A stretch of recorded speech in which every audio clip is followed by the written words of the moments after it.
Miami Heat style. I'm not buying that game last night, but anyway. Um, just seeing what's up, seeing how y'all living.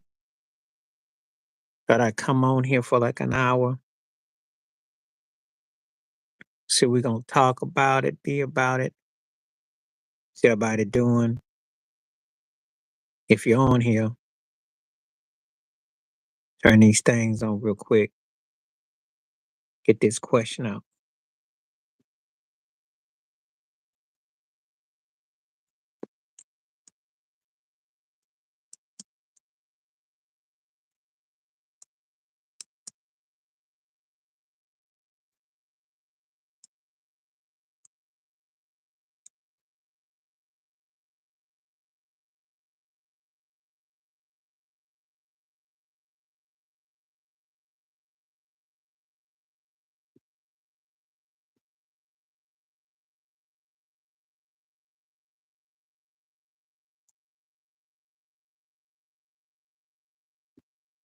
Anyway, I got this question coming up here right now. So we're just gonna start.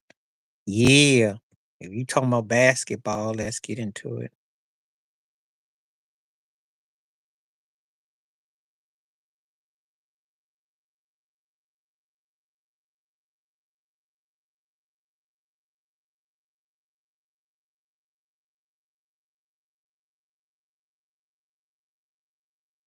So we got that world premiere.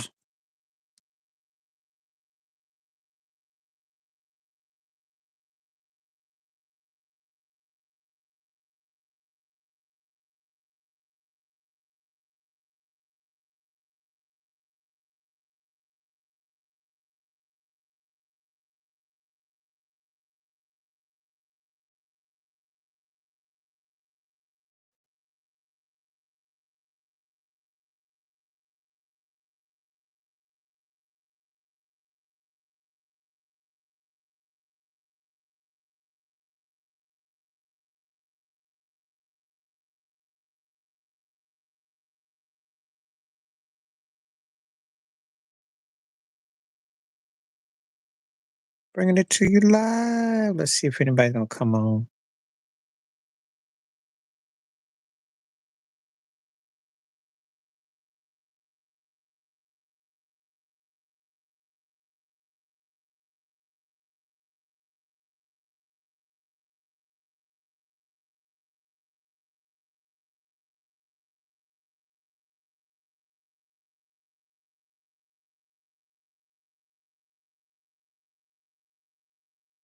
See what we got. Yeah, if I don't see anybody coming on here, I mean, as a short notice, but just thought I would talk about it, see what's up. See anybody want to come on here and do some talking. Um, definitely crazy. Mm, mm.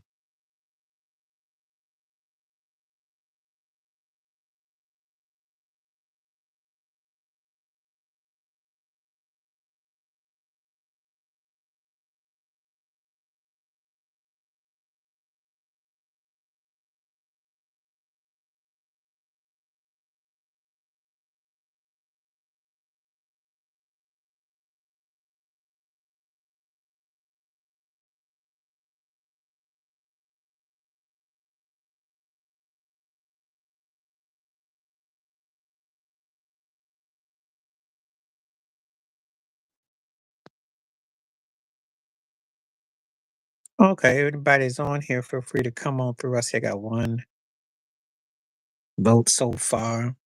See if anybody's on here. If you think JJ Riddick should fire his own self, feel free to vote. Oh man, I'm a Heat fan, but I ain't buying that last night. If that was the case, then Tyler Hero is like getting ready to take off, and Jimmy Butler and Bam are gonna be the Pips. It's gonna be JJ and the Pips. I'm not buying, but that was crazy. 41-point beatdown. Mm, you know. And the truth is, Tyler Hero is a better version of what JJ Redick never was as a player. I can say that. But wow, that was like wow, you know. So people are talking about it. You're not going to see the networks really going at it because they want to protect. They gonna come up with all these reasons that LeBron still put up all these points last night. They stunk last night. There's that one play where Duncan Robinson was wide open under the rim. Duncan Robinson ain't been that alone except when he's folding his own clothes in his closet door. And I was like, he probably was under hypnosis for that moment. I mean, it was just brutal. It was brutal. But that's what that goes for Laker ball today. It's hilarious. It is hilarious, you know. And I think to myself, I said, wow, my, how the mighty have fallen. Is this a case of LeBron getting old, or is it just don't care? And talking about we got to do better for the coach. Well, you've had better coaches, you know. You didn't do that for Frank Vogel. You ran David Blatt out. I seen guys get ran out for a lot less who did a lot more. Let's just say that. I remember when Golden State spanked Cleveland, and David Blatt got fired. Or I remember when Eric Spoelstra was 9-9, 9-8, and he went up to Pat Riley, give him that crocodile eye. Will you get him up out of here? So what you gonna do? What you gonna do? You know. And the reason why it hit me so, because of not only being a Heat fan, but also uh I know the Heat ain't that good. They're not that. If they were that good, we wouldn't be a 500 team. Then we would be giving Cleveland. We'd be right with Cleveland and right underneath Boston. We ain't that good. Played out of minds. 134. That's insane. I mean, the Heat haven't played like that in ages. That's just crazy. But I guess the Lakers come to town. You start to feel yourself. You start to think, okay, well, maybe we need to have.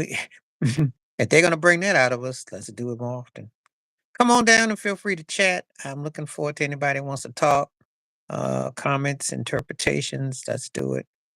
I'm on for an hour. As long as I see somebody coming through, we will definitely chalk it up. I got a lot of topics I can go to, but that basketball game blew my mind. Yeah, obviously, because I had a rooting interest, and just it's just comical to me.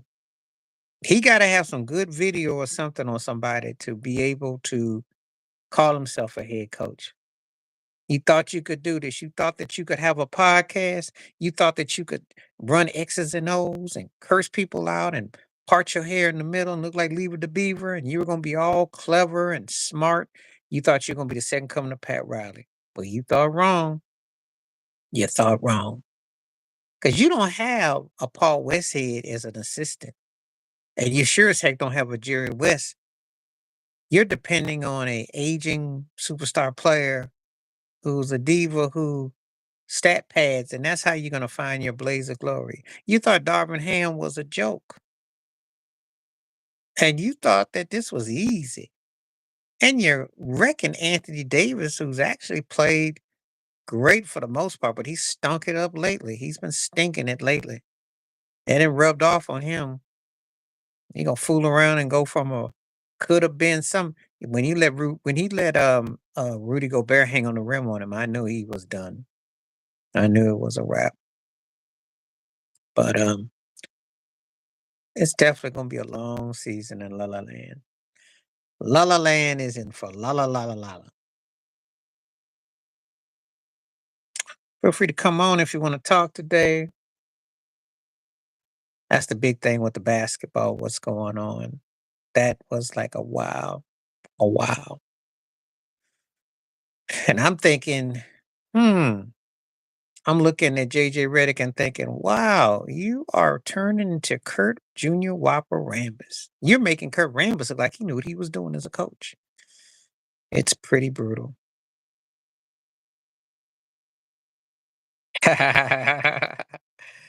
Yeah, he played out his mind last night. I tell you, he looked good last night. He hasn't played like that in all the times I've been there. But when would they got? Well, but it takes that to bring him out. Because if he plays like that, don't be surprised if LeBron might take Pat Riley up on his offer and try to come back to South Beach. Because that's what the Lakers don't have.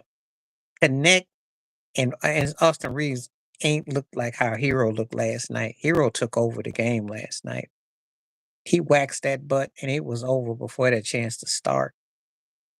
I wish he played like that more often though. He don't though, you know. It was pretty brutal. Pretty brutal. Come on through, and if you got anything to say, come on through. Just talking about it. That's one of those games. I know, and it's not just a one game out of it's a they've been doing a pattern of getting waxed. They're getting their butt waxed. They got waxed by the Nuggets.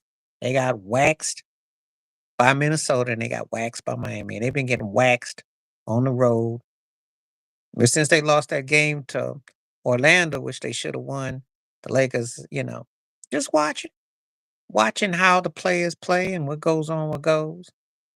You know, there are other NBA stories to talk about, and I will get back to them.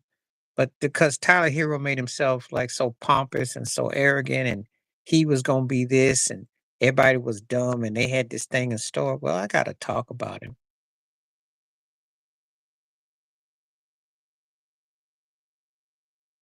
I have to talk about him.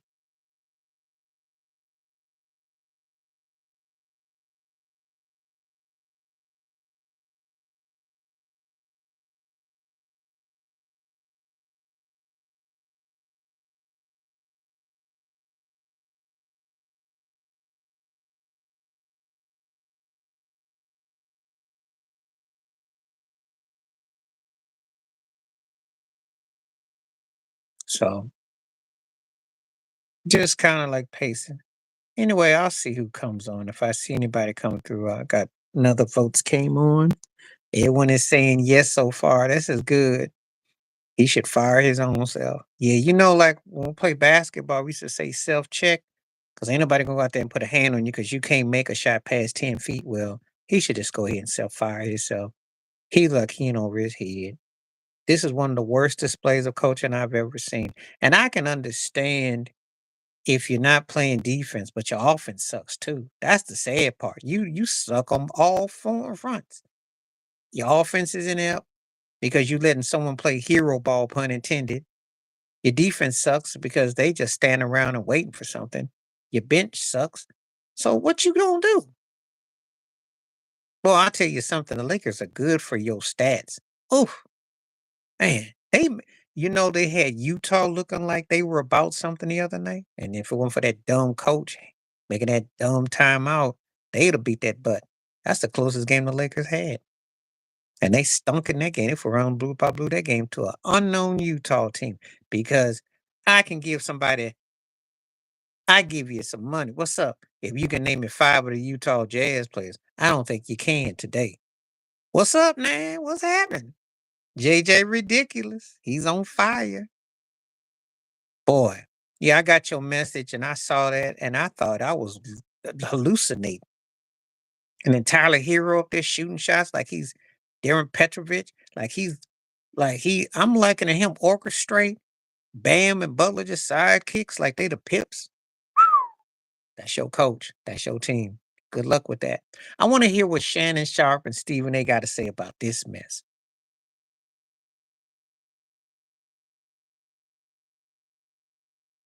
Well, you know what? If you can maintain what you got, you got no problem with appreciating it. I don't have to go run and always get a new hat. My stuff is authentic, yo. It's an old school heat hat. If you don't like it, you can feel free to donate. I do take donations. Feel free to donate. You want to hit to the membership or you want to donate? Feel free to donate. He ain't gonna come off the bench. That ego is too deep. You know better than that. He ain't coming off the bench. His ego, he's still up there probably walking around talking about two-tone, huh? He's still walking around because he scored 29 last night, hit a three. He's like, I can still play this game. He ain't coming off no bench. Cats like him and Aaron Rodgers, the delusion is real. They ain't gonna come off no bench. And he bought and paid a coach, and he bought and paid Anthony Davis. What you think he gonna do? And he got the owner. What's happening? How you doing? Welcome aboard. Glad to have you, Sammy. Respect you. Thank you for coming through. He ain't coming up. He should. Well, he should consider retiring if you want the truth. Because, yeah, just because you can doesn't mean you should. You've heard that term before. Just because you can doesn't mean you should. That's like just because you can go to a club don't mean you should go and get drunk. Just because you can, holler at somebody don't mean you necessarily should. You know what I'm saying? Sometimes it's just best when to know when and kind of lay low. But it's embarrassing. And I didn't think that anybody would be worse than Kurt Rambis. I just didn't think, and I didn't think the Lakers would ever go that route again. Oh, I already said that. I did that video. He got Aaron Rodgers. He gonna soup his head up. Aaron Rodgers ain't gonna do nothing. Aaron Rodgers threw a bad pick against the Seahawks. I saw that pass. That was horrible, and he never scored again. And his margin for error is thin. He doesn't have a lot of room to be throwing pick sixes at his age, at his stage, and how quick he can get that ball out. He's to blame for those 9 losses. He's to blame for their coach being fired. He's to blame for Devontae Adams just being just a dude that's just on the squad. I'm glad to have you come through, though. Tell me where you're coming from, though, Sammy. Appreciate you. Welcome aboard. Cover a wide range of topics here, but this because it's NBA last night was such a hot topic. All the votes are saying he should fire himself. This is hilarious. Oh, well, when you look that bad as last night, you know. Yeah, I told you about Belichick. He been tripping. He trying hard to get a job. I don't know where he go. Oh, I got an idea, but see, people already got sympathy for Kyle Shanahan, even though I think that's where if I'm the 49ers, I make that move. What's happening? Well, I'm gonna tell you this. I have family in Easter Orange too. Respect to you, Sammy. The Knicks are pretty good. Um, I like Brunson a lot. I think the cat pickup is good. We're gonna see. They doing good. They doing good. They doing good. But see, this ain't where I'm really getting excited about the Knicks. It's when you get to the second round. That's where they've had their Achilles. Can they get physical enough? And is Cleveland a threat? We know Boston is Boston, but is Cleveland a threat? But the Knicks are battling for the second best team in the East. But Milwaukee could be coming. We'll see. So two through 4 is interchangeable. The Celtics are still the best team in the East, though. I'm not going to tell you otherwise. I'm not going to lie to you. You know. Yeah, I heard what he said. I saw that, and I might do a video about it. Um, that's why I don't respect him in totality. He is a journalist. When he sticks to actually journalism and he actually says something, but when he starts getting struck like a Crayola box, like he is, that's where I have to let that turkey. I don't pay him no mind. Oh yeah, sure he is, and he's that broke clock that once ever so often. Well, no, you've been looking pretty good the last couple of years. You just got knocked out the second round. I think you got winded. Miami got physical with you. You did get deep. You got beat by the Pacers last year, but a lot of it's because Thibodeau's coaching. He tends to wear you guys out. You went and got Cat to go supplement against Boston's 3-point onslaught. So that's what you're playing in. You're going to be a feisty team. Now the question is, can y'all get over the hump? Injuries, but also Thibodeau's coaching. Thibodeau's wears and tears on you. He's a wear and tear kind of dude. So it's going to be very telling what they end up doing. But I think that, again, to me, don't take it personal. Y'all in the 2nd through 4 slot. Next at Boston's the best team in the East. But Can y'all beat Cleveland? Can you beat Milwaukee? And if you can get deep and don't have no strung out job like y'all did against the Pacers, I think it's possible because that's why y'all got Cat, and Cat's gonna be a good outside force for you, Cat. So we'll see. But that's why they got Cat to go against Boston because of Porzingis. I know exactly what they're doing, and they got shooters and they got balance. So they're in the mix. They're in the mix. It's just that them Boston Cats, Jalen Brown is the truth. If Jalen looked like Jason Tatum, they'd be saying Steph Curry is washed. That's all I'm gonna say about that. If he looked like him, if he looked like, because they Crayola box struck, Crayola box struck. There's no question in my mind. Jalen Brown is beasting and balling, but don't sell tickets and don't have its complexions. Just saying, because if Jason Tatum played like Jalen Brown, that's all I'm gonna say about that. I watch how some things hit. So, oh, there's actually somebody who don't think JJ Redick should fire himself. Wow, you got to be kidding me! Blown out every night, getting blowed out by teams who don't pull a blowout. Come on now. Well, he on the hot seat because they're not making the finals. They're not making the finals unless, of course, Boston chokes. They're not making the finals. They can make the Eastern Conference Finals, but I can't see them beating Boston. I can't.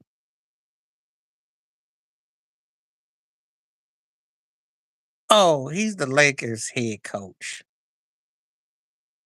Well, he's LeBron James's stunt double, but I wonder who it was who did that. That's good fit. Just long as he don't get worn out by Tibbs, he's a good fit.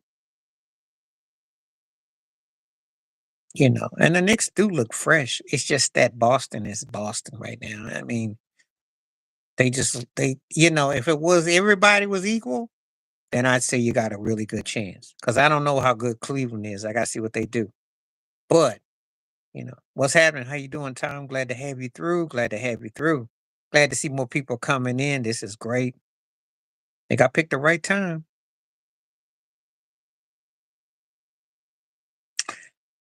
His most underrated skill was probably the fact that he was a a decent passer. I think he could pass out pretty good, and he was very athletic. His overrated skill that he was a leader, because when they had to defer to John Starks, uh,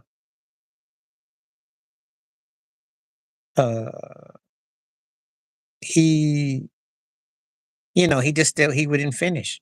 And I remember Charles Oakley just came out and said Olajuwon just ate him for breakfast, lunch, dinner, and dessert, and afters. And I was like, whoa, whoa, whoa, whoa, whoa. So he's one of those polarizing cats. Okay, good to see you. It was rigged. Underrated skill by Barkley that um he could take anybody. He wasn't afraid. He wasn't afraid. He wasn't afraid to go at you. He didn't back down. His overrated skill, he didn't have that desire to want it more though. See, it's a strange contradiction because on one hand, he wasn't scared to like take a shot over Dave Robinson or go at Shaq or go at this and that and the other or go at Jordan. But his overrated skill was he wasn't also the guy that necessarily worked on not only conditioning but also getting his game better.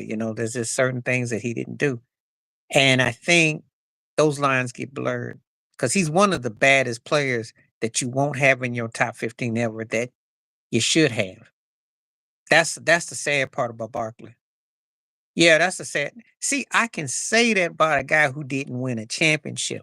I can't tolerate that when people say that about Shaq. But I can say that about a guy who didn't win, who should have won a ring, who was that great, who was that great. Kobe's underrated skill. I think it's actually setting screens. I think people don't understand that he could really maneuver his body a lot. They don't really understand that he did do a lot of deferring, and he was able to be very versatile with his positioning. Um, I don't think his defense was overrated. He wasn't a top dog defender, but he could play the defensive role. I think that what was overrated about him was uh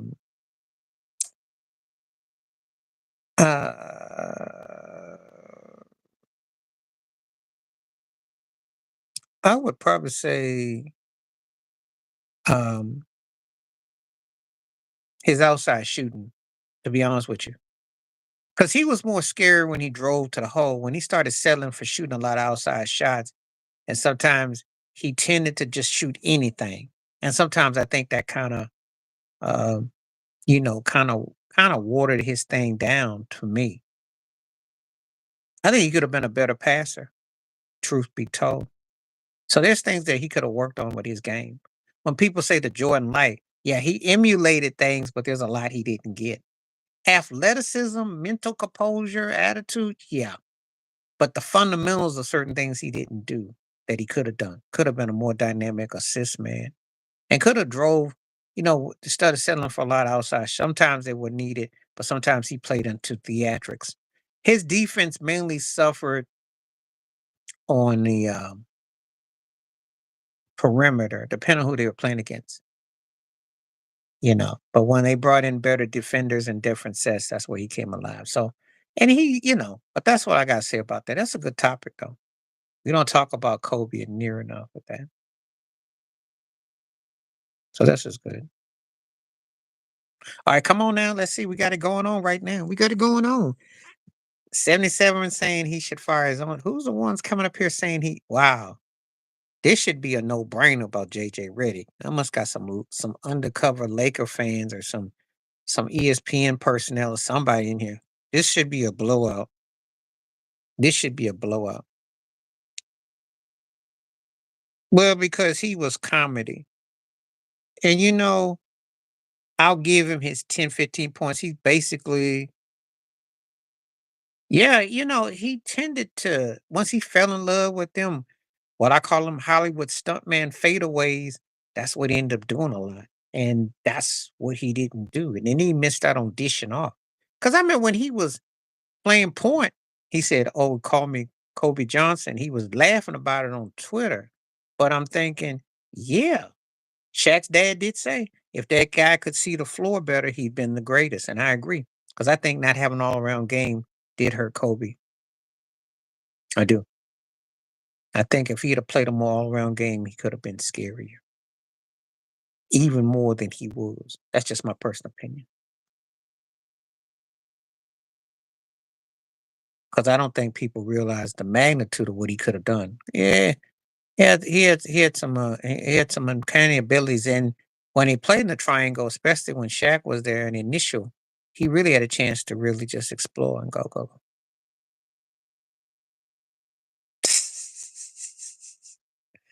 Coaching the Lakers junior, like the farm team, Ham was a better coach. Stop the troll. Yeah, but Jordan didn't have a Shaquille O'Neal. I like how you bring up facts, but I'm gonna bring up some real facts. Give Jordan Shaquille O'Neal, and I bet you he'd be pushing 8 to 9. And see, Kobe missed on the opportunity for really stretching the floor with that. He wasn't really seen as a dime dude. How come he didn't then? If he could easily do it. When people always talk about the you could easy, that's just like when I used to hear music artists say, if I wanted to hit, I could do it. Well, then do it. Why are you giving me second tier material if it's so easy? He should have done it. See, when I watched him play and, watching him when you were still coming along with it, I got to watch him do some things that put him in a predicament where I always kept an asterisk by him. Some of the things he did was being half-hearted at times and not giving it his all. Sometimes he did play sloppy on purpose. So I have a bone of contention with him. That's why he's not in my, he if he's in my top 10, he's at the bottom end, you know. because I did have a problem with some of his attitude and his actions. People don't talk about it. Could have been a better assist man. Should have done 9. He does 9, he probably got a couple more rings. He does 9, that series against Detroit might have been different. So just remember what you're saying, because I remember that series very well. He didn't hardly give the rock up to Shaq, and he was flat in that finals. He only had one finals that I thought he was decent in, and that was against Orlando. But he never really had finals that I went off the floor and say, "Oh, he looked like, you know, that dude." So it's very misleading. Just saying. But if you're gonna say he could have, well, he didn't do it.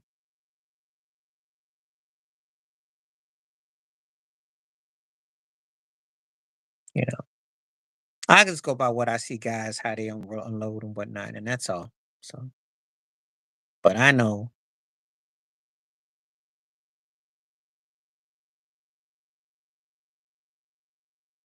Oh, of course, LeBron's running the show. Cause anybody y'all have a podcast. Imagine if we get together, right, and y'all hook me up with a gig, I'll hook you up with a gig. That don't mean that we can be good for business and what we got, but that don't mean we should necessarily go to a level that we might be in over our heads. But see, Darvin Ham never had a chance though. They wanted to make a joke out of him. But he's laughing now though, getting their butt waxed. Yeah, the Celtics are shooting like crazy. But that's what gets them because that's what they can do. And when they on, even that boy Pritchard is unstoppable. Yeah, but even Pritchard is scary. But look at their record though. Cleveland got to win like 38 games in a row. Boston is still right there. I told you the best team in the East. Oh, and don't get it twisted. If they have to play regular ball, they can beat you too. Because Jalen Brown ain't going down. Porzingis is a strong fit, and Tatum is Tatum, and Pritchard is a strong fit, and Al Horford is only 78. So they gonna be a problem. Okay, who else is better in the East than Boston? Sorry, Laker fans.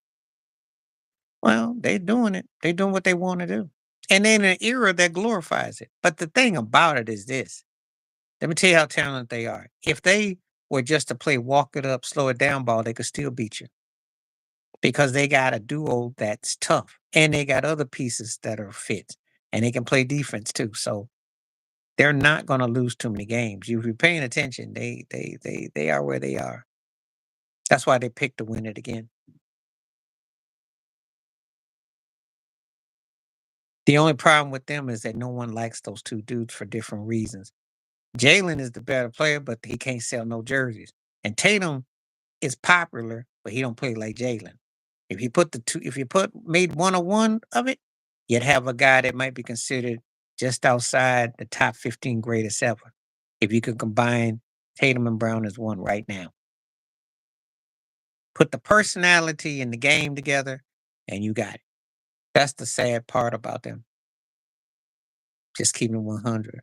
So, but they are the team to get in the East, and I think OKC is the best team I've seen in the West. Though.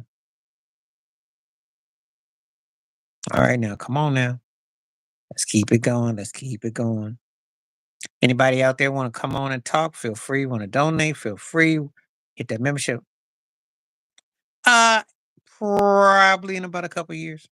If he can win another ring, I think he probably. There's two things I can see with Steph. You either try to get one more ring, or you go for 25 to 30,000 points, and then history roll the dice where he roll. I give him a couple more years after this year. Say 3 years tops. Two more where he's got a chance to be legit, and then and that's about it. But if he did retire and got away, he looks even better because then you wonder how much he had left in the tank. But I don't know about Golden State winning. I mean, they have a problem with Denver right now. You're going to see what they have to do in the postseason, you know. And I still think they need to make another move. I still think they got to make a move. They're one move away that could do something. But where they are now, They look like if they're lucky, they could get to a second round. They could sneak if teams lose. If it's like it was last year, where every other team could win, other team. But I just think that But he's already solidified enough for me. What's happening? How you doing? What's up? I thought about you. I did that Dak Prescott video last night. Turkey talking about he don't mind if Mike McCarthy comes back.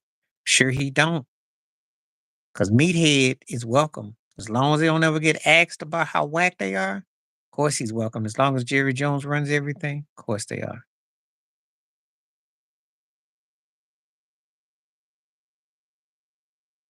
I think after this year, he's got two left. I think he can stat pad one, do decent another. But I think, yeah, I'd say about three. Thank you, Ted. Appreciate that. Thanks. Thank you. Thank you. Thank you. They all are, but the difference is this. Jason Garrett never had a ring. Jason Garrett didn't have uh, what Mike McCarthy got. McCarthy came over from Green Bay with a ring and a great quarterback and been to NFC championship games. Yeah, it's not happening in Dallas. You had those 12-5 records and you can't sometimes get out the first round and you only have one postseason win that you got out. You're 1-3 in Dallas.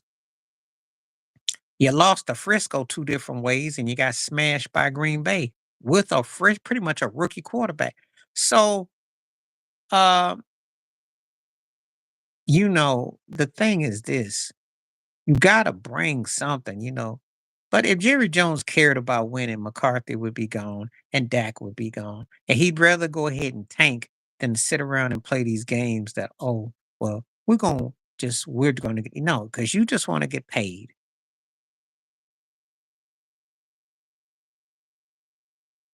Well, I don't know what the bottom line is this.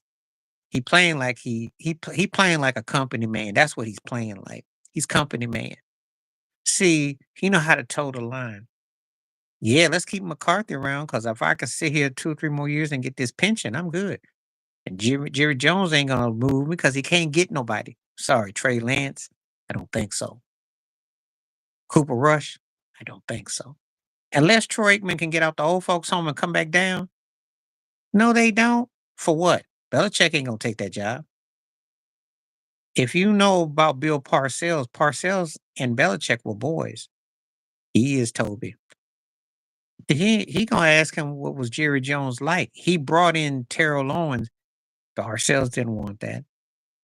No, Belichick would have to be what they have to change the whole culture, and I couldn't see it working. I couldn't see it working.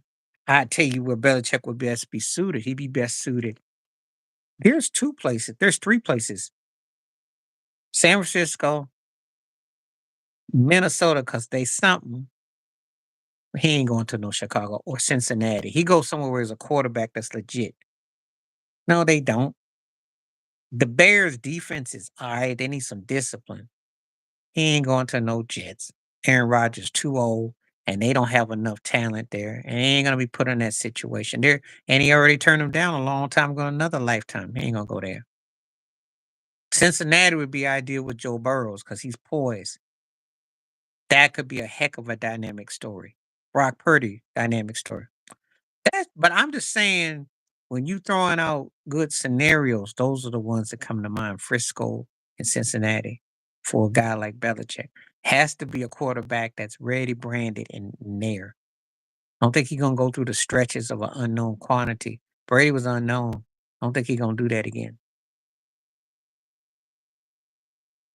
Yeah, well, they are cheap, but they talk trash. I know that much. Oh, I think he could see that. That's why I alluded to that. See, I'm gonna do a Joe Burrow video because I was watching them shows and Stephen A. and them talking about do you blame it on him or not? I do.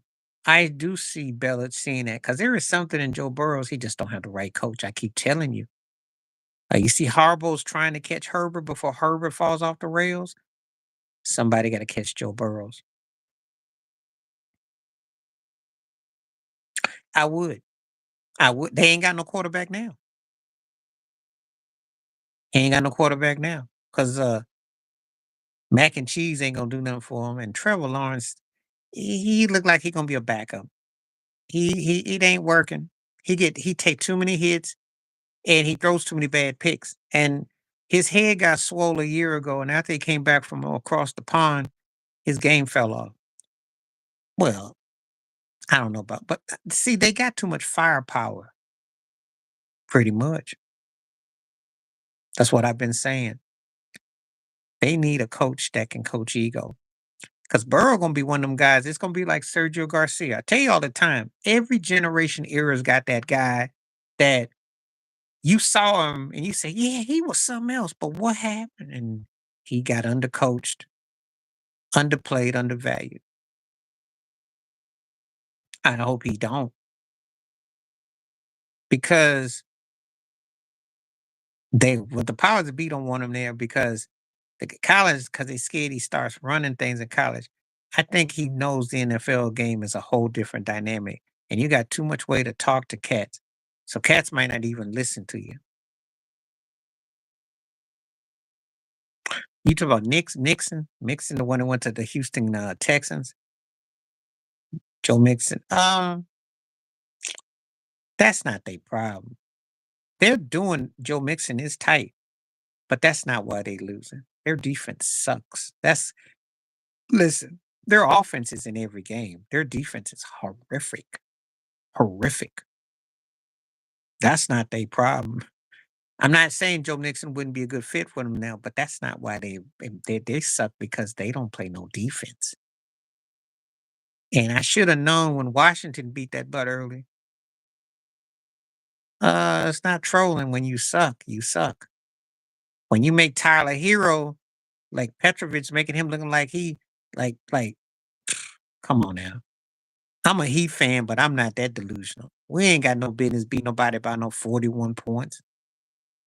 We ain't got no business waxing people's behinds when we're average ourselves and we're talking about trading people. And I'm kind of like regulated to knowing that the Heat at best, is probably fifth or sixth best in the East.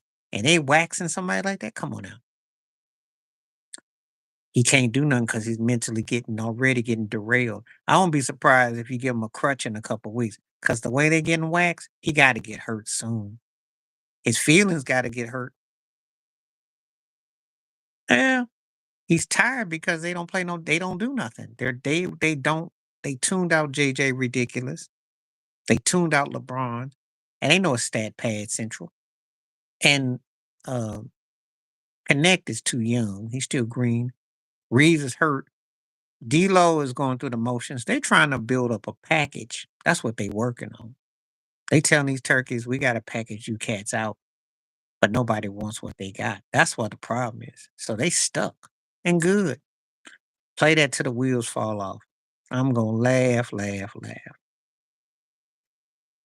Yeah, I mean, yeah, I cracked up with his Maurice White afro from Earth, Wind and Fire. I don't know what he be doing. You know. He got his wife back. He need to go somewhere and chill. But someone been watching him though. Oh, he's on the watch. That's what this is about. Well, New England played physical. New England played no. Jacoby Brissett will give you a couple of games like that. He's good for that. He's good for that. In another era, if we had a 16 game season, Jacoby Brissett would be like that 9-7, 8-8 kind of guy who might get you a wild card. He good for that, but you can't count him past that. But Cincinnati they manned him. That's all. Oh, he got more than that. He didn't, he ran the streets. He been in all kinds of things.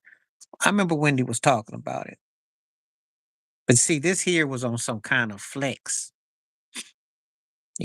But see, the thing is that when someone digs up a lawsuit or something, they trying to ride him out for something else. Somebody got something on him. And probably what you're saying about Wendy, there's something else that's going on. Because this ain't that deep.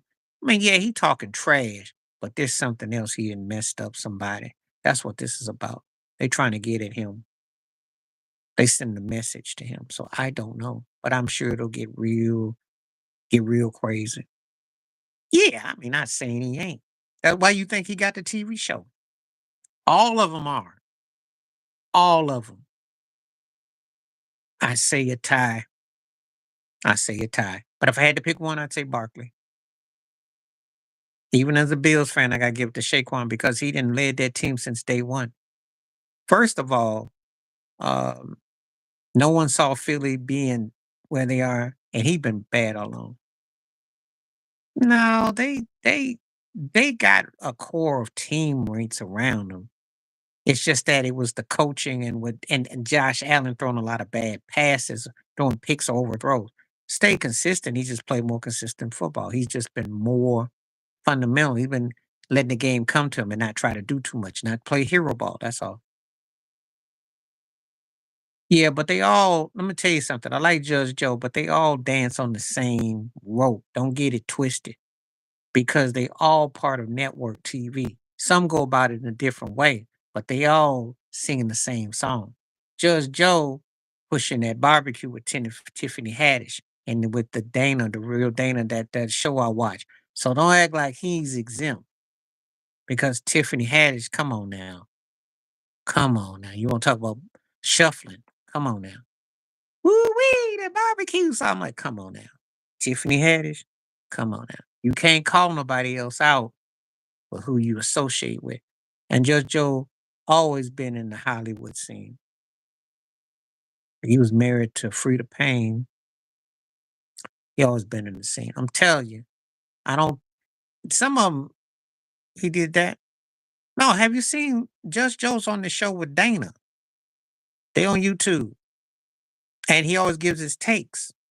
And so he has a segment where he's promoting his barbecue sauce, and Tiffany Haddish is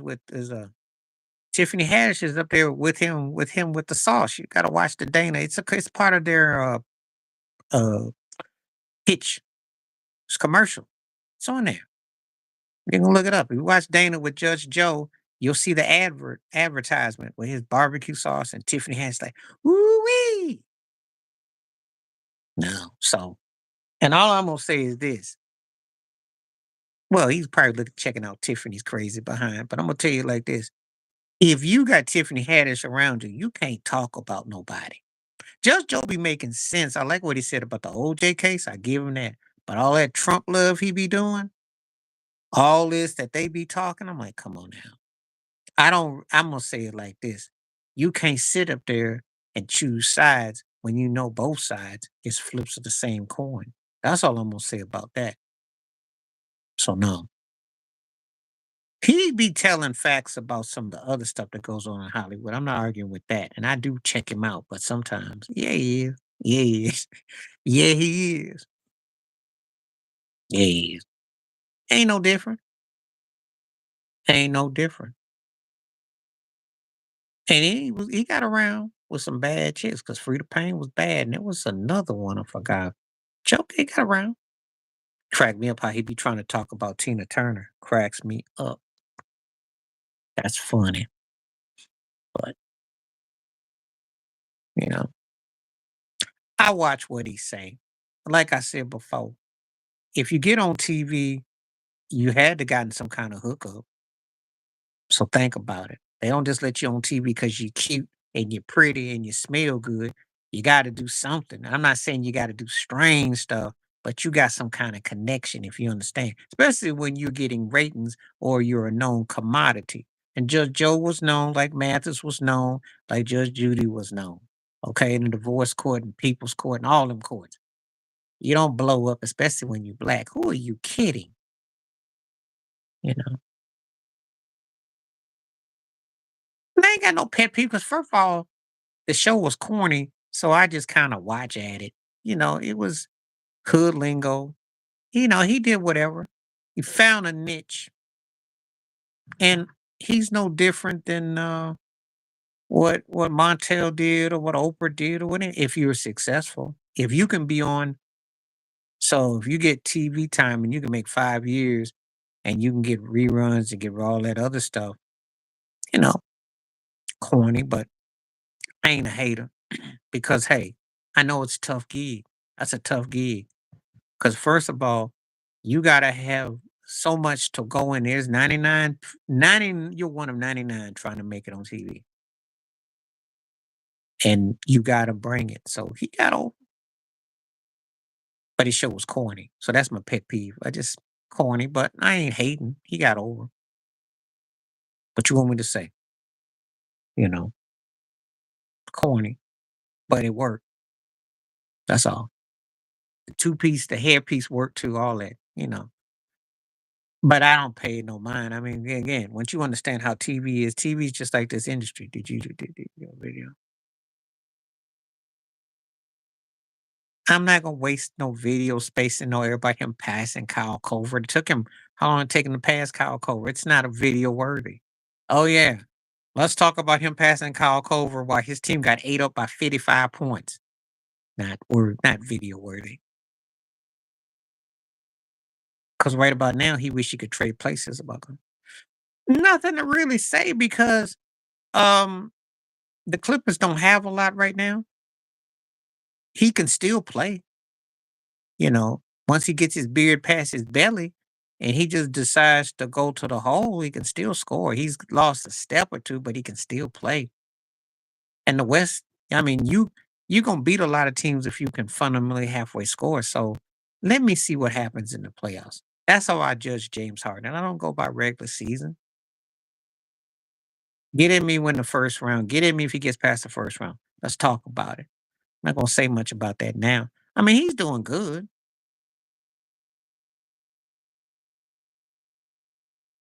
Well, if you're comparing him against when Jordan was with the Wizards, if you want to use that logic. However, I will say this.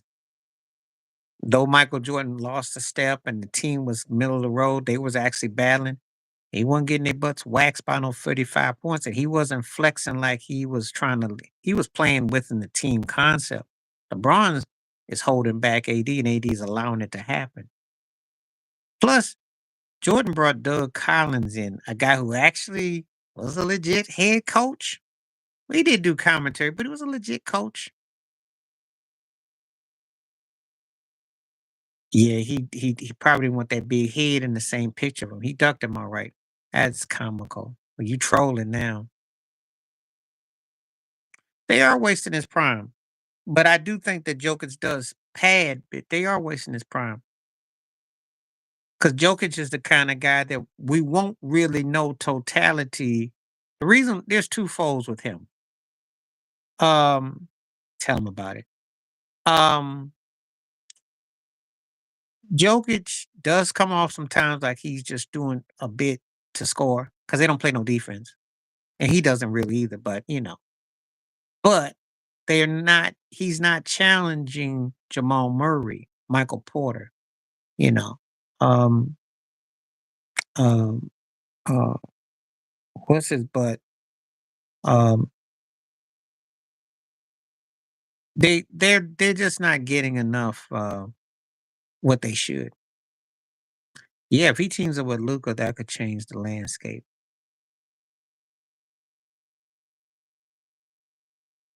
You know, he got to probably figure out something because he'll never move past Elijah One and Moses in terms of he can win league championships, he can win MVPs, but he ain't gonna win no jewelry. And at that, and it does gonna fall on him because it's like, do you want to win championships? And you got to have a balance. He cooking some pot. He cooking some crack. He ain't cooking nothing. Talking crazy. You can be a LeBron James fan, but you can't be saying just whack stuff. Excuse me. And come to Miami, you got to probably get rid of Bam. I mean, I would. I mean, Pat Riley could pull that off. You got a chance to get another championship. That changes the trajectory of the East. Truth, truth. That's how big that would be. That would be huge. And guys who can spot up, shoot, or play their role would be scarier. That's the kind of move that could be like A chess move, if it was available. I don't think it's available, but if it were, then Miami moves up because they have to make a big boom. What they got now isn't going to make a big boom. Yeah, well, I had said that now you're starting to come around like you're making some sense now. He just hating. He hating because it's because the Heat had to join Golden State because they've been doing a double Junior Whopper version of Golden State with shooting threes. But he has to hate it because it rubs him, and it rubs him for a lot of reasons. Because Steph Curry getting linked to Magic has to eat at him. Klay Thompson, daddy being Michael Thompson, has to eat at him. How they could get Durant and win has to eat at him. The lunacy of Draymond Green as an impact has to eat at him. Steve Kerr being there has to eat at him. Being a role player, got it. So all that has to eat at him. You know. I watch how he talk. I did the video. I talked about how he was talking about Popovich too. Oh, that's to eat at him. All that stuff comes out. All the stuff I might not say in the video, I won't say in the live stream. So you be feel free to share this live stream and tell people if y'all want to talk some sports talk or y'all want to convert. We talk about it. I'll bring it on. But yeah, Pat's a very competitive, old school, combative cat who's gonna be set in his ways. Because Golden State changed the narrative. Does LeBron win? He respects him, but there's a competitive streak. I think he probably looks at Pop as some kind of hippie, fogey, like said some kind of cat, and he probably thinks that he's not as he plays his game. He's gotta respect him, but he looks at him kind of like, "Well, I could get him." And he probably looks at him like how he built that empire in San Antonio. Because Pat is pizzazz. And then he looks at Phil as one of those pseudo hippies, the granola.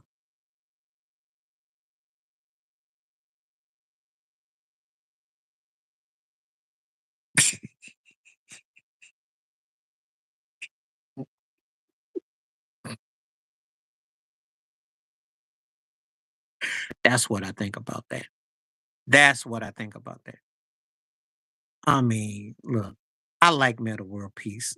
Ron Art, whatever his name is, or formerly known as, what do you want to call it? Uh, he was never better than Tim Duncan. Never. Tim Duncan should have gotten that because Duncan probably don't kiss his ring. You got to remember how he left San Antonio too, because he was half-hearted and Pop got rid of him. All he had to do was sit there and be in his three position shooting guard, do his spot, and they probably won another ring. But he was just so set in his way. So he cost his own self. Meta didn't score enough points to be no MVP. He didn't have dynamic teams, and he was never in the top five as far as the best players in the world. I don't know what Steven Jackson is smoking. Defensively, you can make a case. MVP, who was he better than? And I like Meta, but Meta was more in that low first, high second tier. He wasn't better than you can put the guys' names up. He ain't seeing them. He was tough. I'll give you that. Like there are guys that I know that are tough that I respect, but I ain't gonna say no lunacy about MVP and defensive player. Like I like Karan Butler a lot. Wasn't gonna say nothing crazy like that. That's just comical. You can tell Steven Jackson I say it so too, but I'll have what he's drinking because that's hilarious. And that's hilarious. Please continue to hit the like and the subscribe and also hit these polls up. Appreciate you.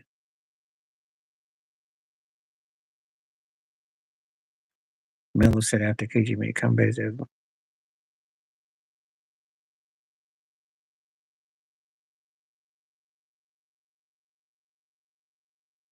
Well, I'm gonna tell you a story. Layla and Miller were both for the streets. But that Honey Nut Cheerio thing was hilarious because I remember that game. Me and my boy was cracking up because he was looking for him. I said, "Well, how come you weren't looking for him in the game when he was just hanging on the rim? Where were you at on defense, Mello?" Honey Nut Cheerios crack me up. Layla's for the streets. She still is too. Look good, but and him too. They both thoughts.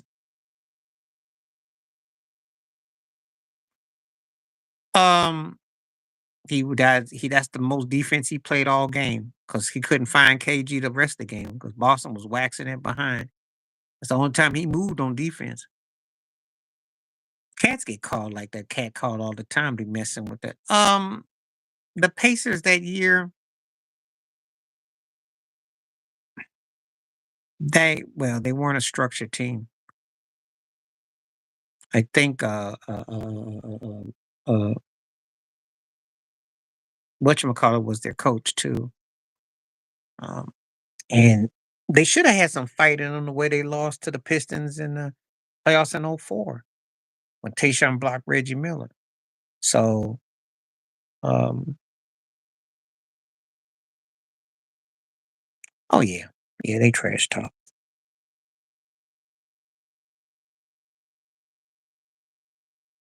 Sure they did. But Jordan was talking trash and got Juanita. And Juanita was for the now that's a whole nother video, another story.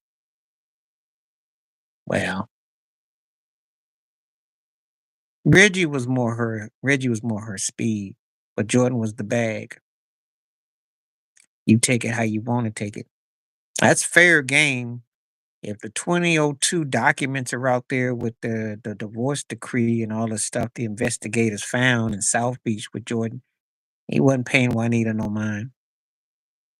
Oh yeah. That's not the first time that's happened. Bones Berry and Tony Parker, Eva Longoria, all that mess. It's nothing new. NBA is one big old soap opera. You'd be very surprised at who been dealing with who and how they deal with each other and all that. Because if the industry shares all them Kardashians, they sharing, I mean, that ain't nothing new. It's all one big Diddy industry. For the people who don't know, y'all in for it. Yeah, I remember that. And the funny story is when Russell broke up with her, ESPN had the description about this low. It was like streaming across the stream, just like real minuscule. They got rid of Golden Tate. He went to Detroit. Golden Tate was messing with them blondes, though. Golden Tate was something else. That's what I told you.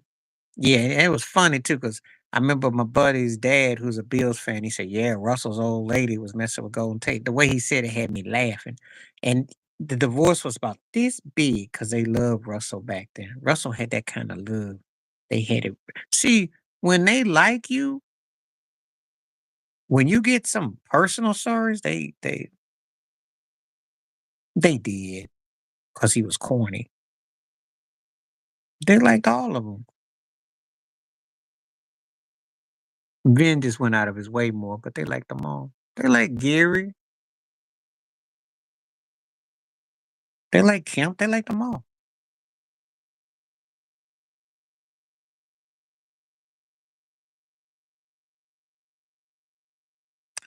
He was corny, and he made himself into a cornball. His commercials were horrible. If you ever watched Northwest Airlines, you watch on YouTube, he got some of those corniest. They gotta play defense. They gotta play like they got an agenda. They gotta build it around Giannis. They gotta play like because they're not playing for anything else but to tell Boston that we still here. See, the problem with Milwaukee is that no one takes them serious as a top 3 team.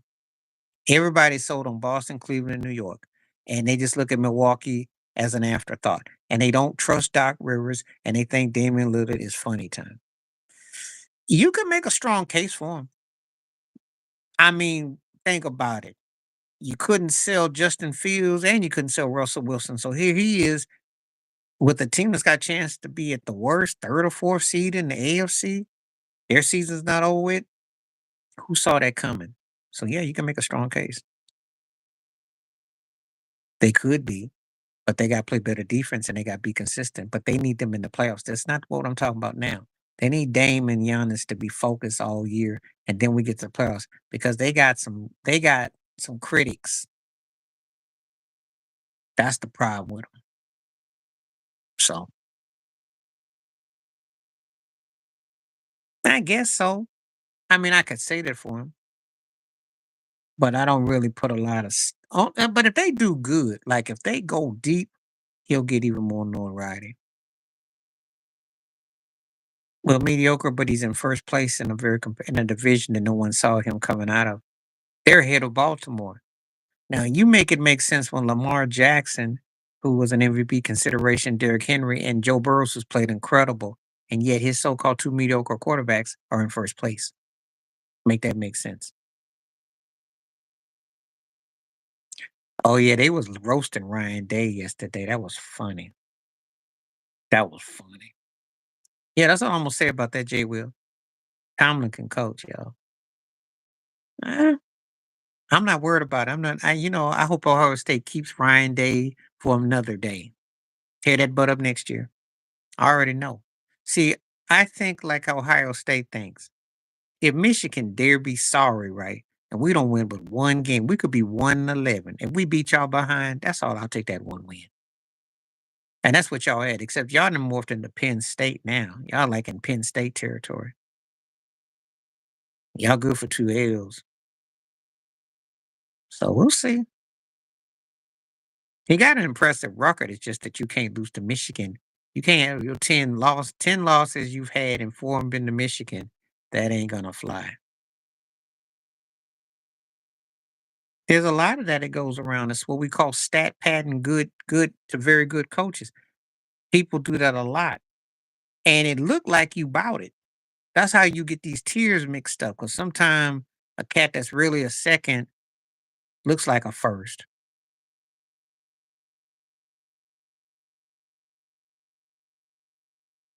Well, Tebow hit us. Tebow hit a struck a good spot in that game. But Tomlin's defense, they were scatty and spattered. But Tomlin just brings it every year.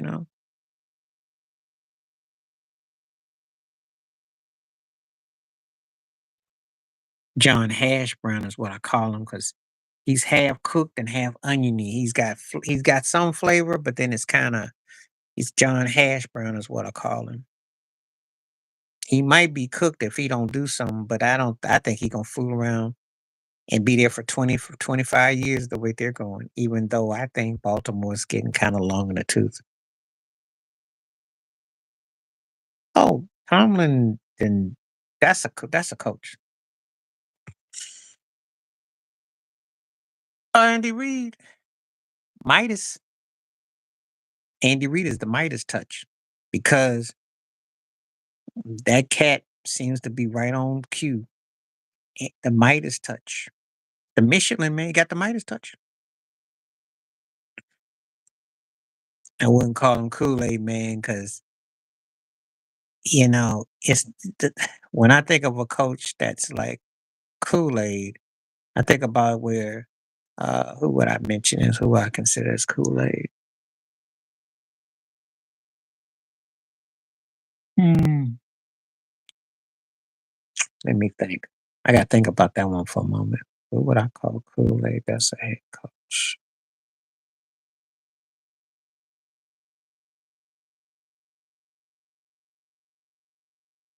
I probably say Dan Campbell's more Kool-Aid because they crazy and he got the flavor. They win different ways. I watch them. Yeah, a lot of that. Sherm Lewis was behind a lot of that. They got a chance to do it. They haven't even played their best football. A lot of people are like already. Ray Rhodes was average. The coach defense, his offense was sporadic. They gave him a chance at Green Bay, gave him a chance in Philly. He kind of was a meathead, madman brother, and he kind of burned his bridges. I don't really know how deep you could, because I just he kind of just was average. I liked him, but he was kind of average as a coach. He was fiery, and sometimes it just was. I don't know if it was like for adaptation. Yeah, 2 jobs. I was glad to see him get the job, but yeah, he was a meathead. He was a hot head, hot pocket. We call him Hot Pocket Rhodes. Like he was black version of Dusty Rhodes. Yeah. They tried. It didn't work. Kansas City would have a chance if they can stay healthy and all they got to do is get through the season. See, the scary part about them is this, and Nick Wright was right about that. I ain't never seen nobody get disrespected. They 11-1. They're not going to lose 5 games in a row. Worst case scenario, they're third in the AFC, but more than likely they'll be 2 or 1. And you can disrespect the teams that knows how to win. That's why Andy Reid is Midas touch because he wins different ways, and he's got a situation now. They stay right where they are. You got to go through them. That's dominance. Okay, Birmingham history. Ha ha. What's up? What's up?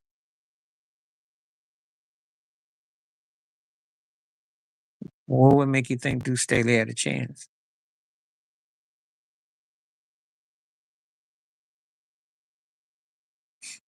And he in Philadelphia too, so that's a whole nother story. And I know Ray Rhodes and Herm Edwards, but I'm just keeping it 100. They don't exactly go behind a lot of brothers. Just so I can break people's hearts with some of these franchises. Yeah, as a player, but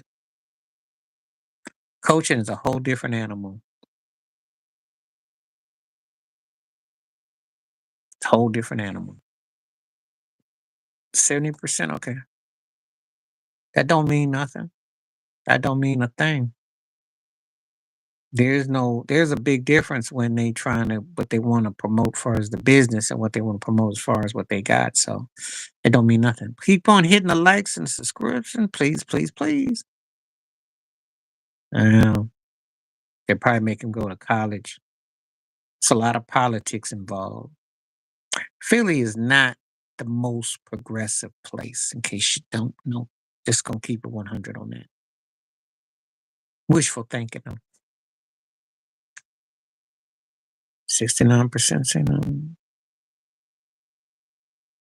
A lot of people cook your Cowboys. That ain't saying nothing. How about right now? I mean, you get cooked all the time. Everybody that cooks y'all should get a job. Well, I'm just saying. I know what Deuce did. Deuce break a loose. But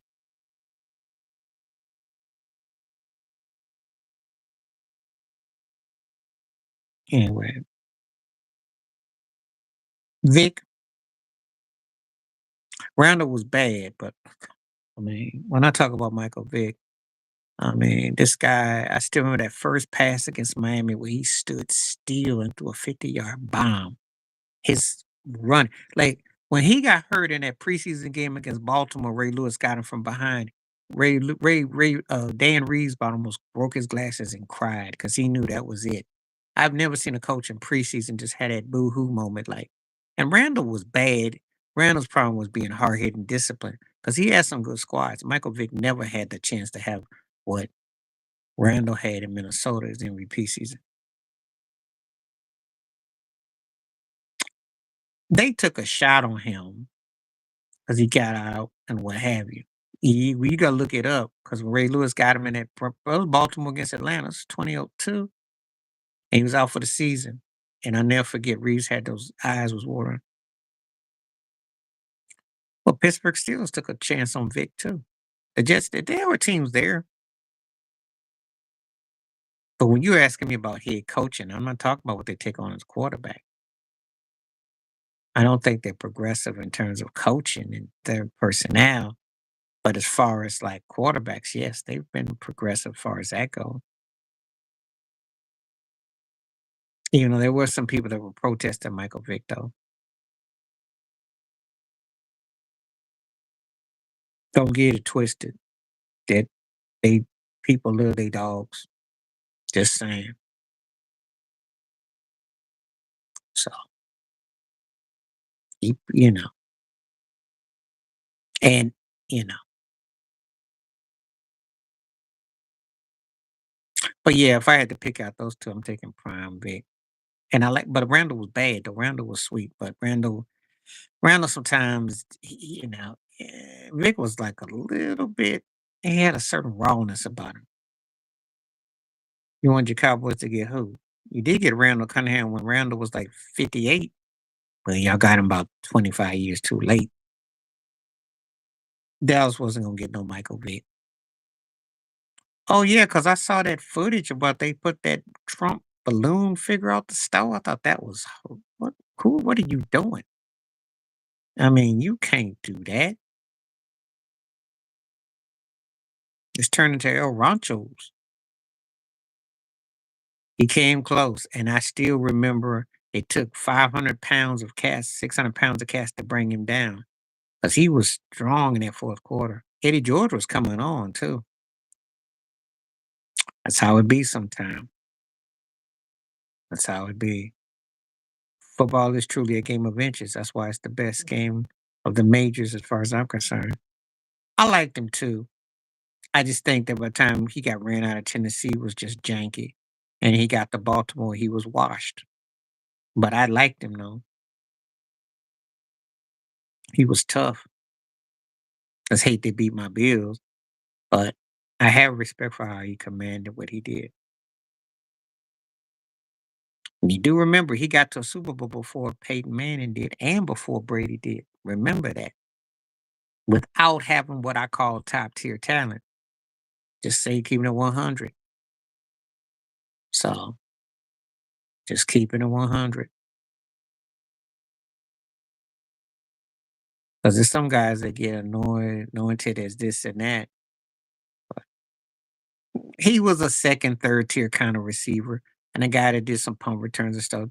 Derrick Mason was not a dude that could was he underrated like whatchamacallit for Jacksonville Jaguars? You know what I'm talking about. Was he underrated like them cats? Makita, no, he wasn't seeing them cats.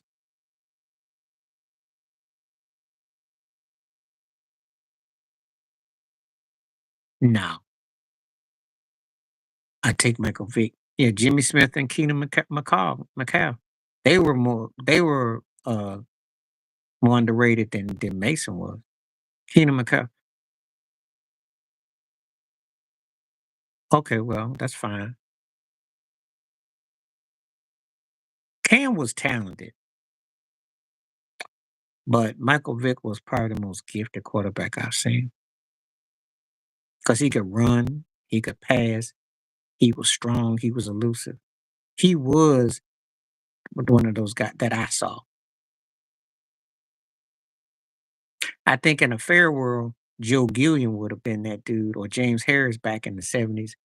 James Harris for the Rams and the Bills, and also Joe Gilliam with Pittsburgh would have predated Cam too. Cam was bad though, but I can't say he was the most physically gifted that I saw because his arm strength, which was strong, but I seen some guys who think they would have gotten him.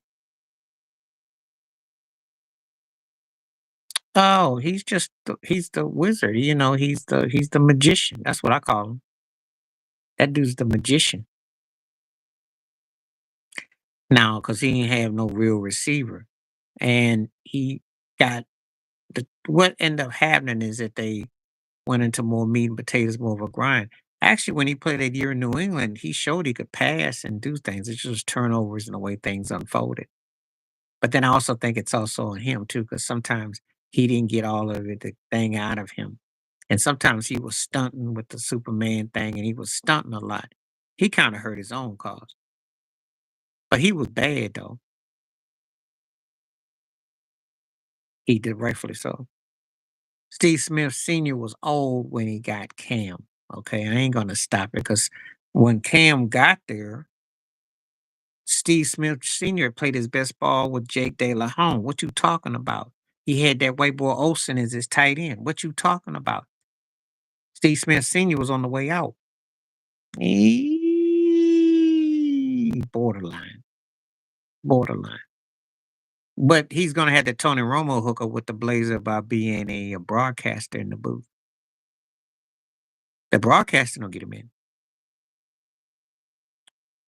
Warren Moon was talented, but he wasn't the most gifted quarterback I ever seen, but he was bad.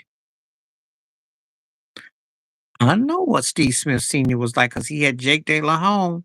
I remember when they lost to Seattle in the NFC Championship game when Seattle lost to Pittsburgh in the Super Bowl. I remember. And Smitty was tough, but he was stuck with Jake De La Home. He didn't have a top tier quarterback for the bulk of his career. And Smitty lost out on that. Yeah. They missed each other by about 4 or 5 years. Because by the time Moon came in '84, Campbell was washed at New Orleans. And that Houston team they had with Kenny Burroughs and Dave Casper and Mike Renfro, Dan Pastorini, who Pastorini was a high quarterback. He was high, but he couldn't carry Warren Moon's uh, helmet strap. But that's the politics. I lived it. I saw it.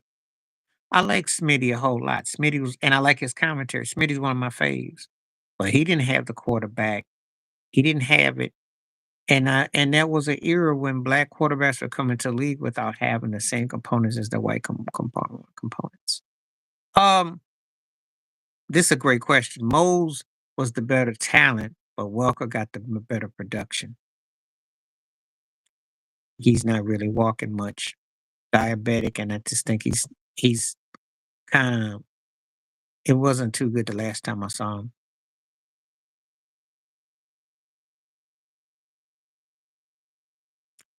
That's why I was saying he was the most one that I saw. Plus that first game against Miami when he threw that rocket 50 yards dead on his back foot. I remember Vic having people shook. And he won that playoff game in Lambeau Field.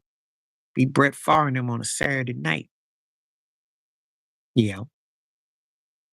You can if you take care of yourself and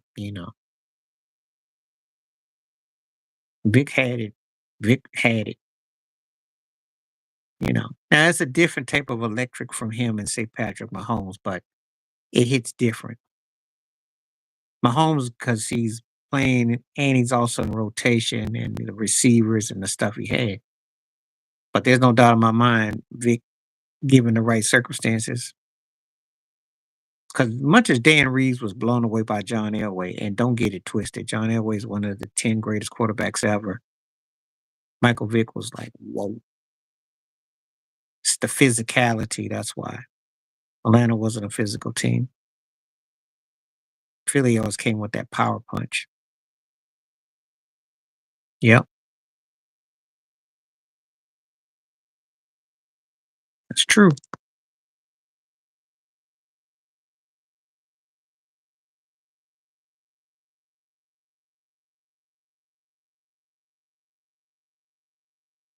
That is true.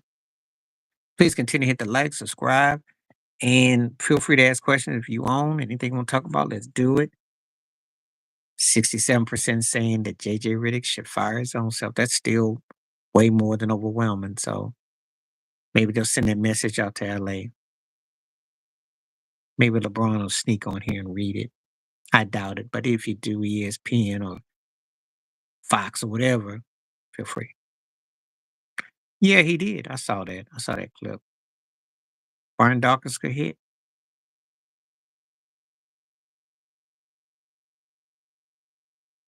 Well, yeah. Yeah. I mean, if you get a quarterback that can move like Vic, yeah. But Ladainian, like I said about Ladainian was like the James Harding of running backs.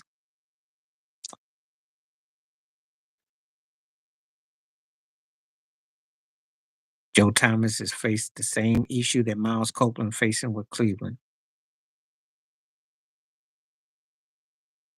OJ, but it's close. It's about that close because Jim Brown was the precursor. But what OJ did, it was a different thing. I mean, 14 game season, took what Jim Brown did, and then when you looked at the Barry Sanders of the world later, the jukes and the moves and the way he did it, And with a lesser talent team than Jim Brown, I might add, because Jim Brown them did win championship in Cleveland. They built a whole team in Buffalo in the cold behind a running back. Let that sink in. You don't even see that today's NFL. Riggins, because Riggins was big time for Washington. I love Roger Craig all around play, but John Riggins, come on, Riggins was that 4th and 1 in the Super Bowl. Do I need to say anything else? And I think I won some money as a kid back then. That 4th and 1, he bust that game open. Riggins was a big time player, yo. Big time. Craig was a all-purpose cat, but Riggins was a pure running back. Riggins is one of those underrated cats. He was bad.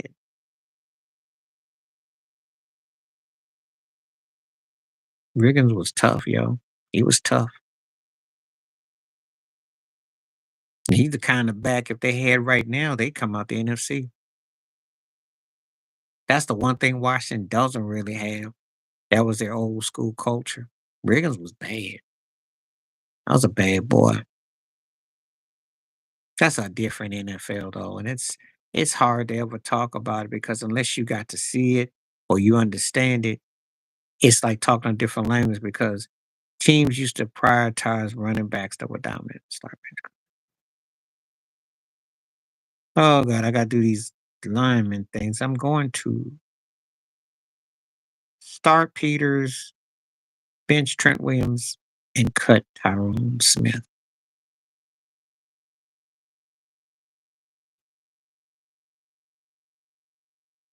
They don't. It's different. No, when he hit them corners, so there's a highlight of him against the Steelers. They said that's the only person they feared. He could hit that corner on you and be gone. He does this roundabout and then pull in and goes, and the way he would change on you, his gears was incredible. And then his speed and then his strength, which is underrated about him. He could go left and juke and then skirt out. It's like a stick shift how he could go in, out, boom. It's like he was doing like a Michael Jackson Thriller routine. He go in, out, boom. If you didn't catch him on that second hit, then he hits that right hit, he gone. That run, that thing he did. Shannon Sharp was a very humble dude. Because you gotta remember something. He came up very humbly from where he came from. Plus, he was the second best sharp in his family. Just keep that in mind. He worked very hard because Sterling had the it. Okay. Todd he did do good. Trained him well. Gale Sayers is one of my 5 all-time favorite running backs. That dude was scary. Had spring and could go. And imagine if he had played on a quality team, what people would have said about him because he played on a crappy team, just like Walter Payton, as far as quarterbacks and all that go. But them cats were special. He only played 7 years, but I can tell you, Sterling was truth. He don't get hurt. He was that dude that was the link between Jerry Rice and Michael Irvin. Love Dorsett. The arguably the prettiest strides, no Diddy, but the pretty like when you're just watching him run down the sideline, that dude was like it was like a horse. It was like smooth. You couldn't find another back that was smoother than Tony D. Smooth. That's how I would call. Dorsett was smooth.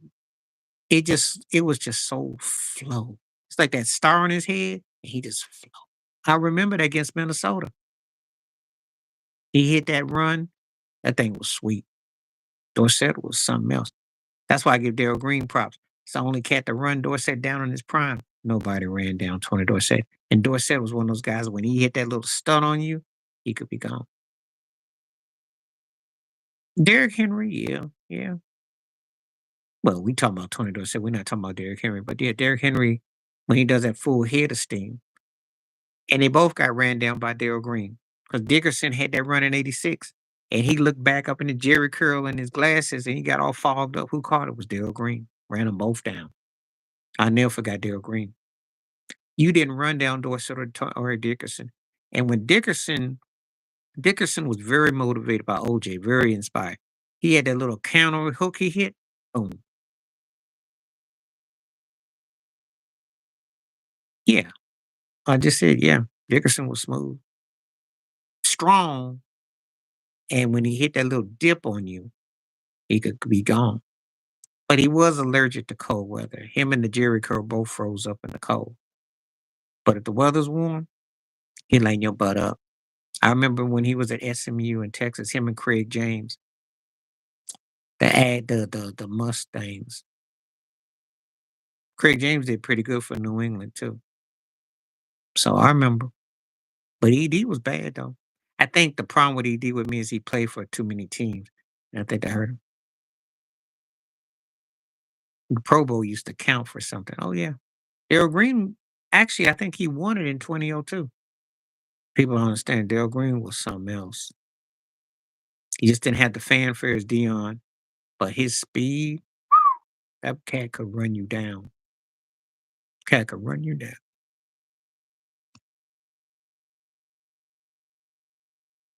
They don't want to do that no more. Cats get paid now for running. Well, they already have the 40-yard dash. It's called a slave auction. That's the pre-draft. They don't do that no more.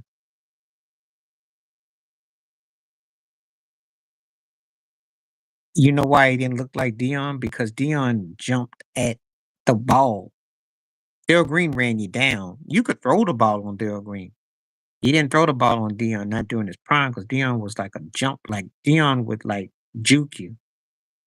He juke you. He jump your route. He jump your route. That's what made Dion different.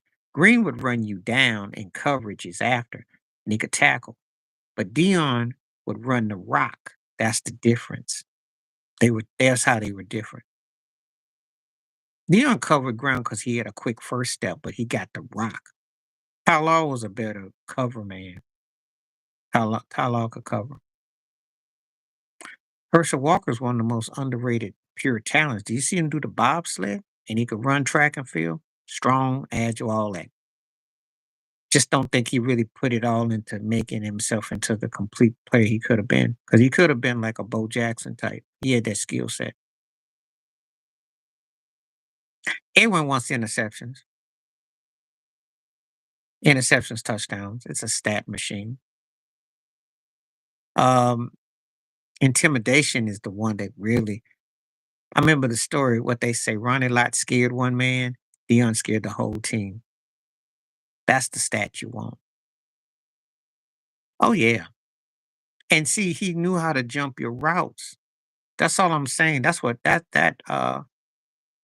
you throw a slant in.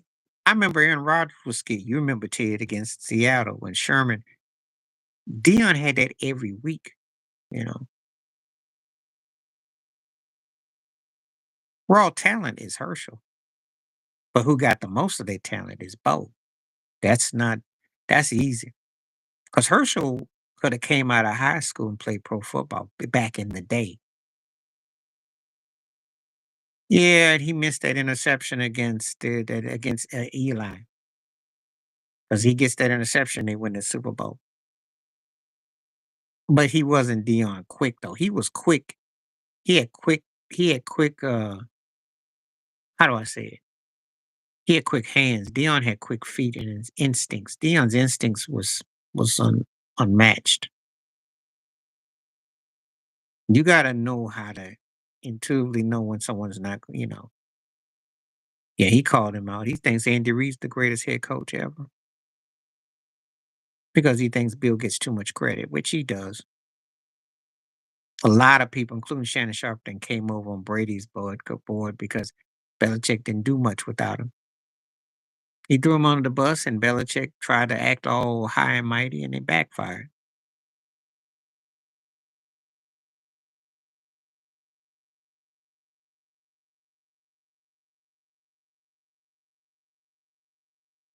So,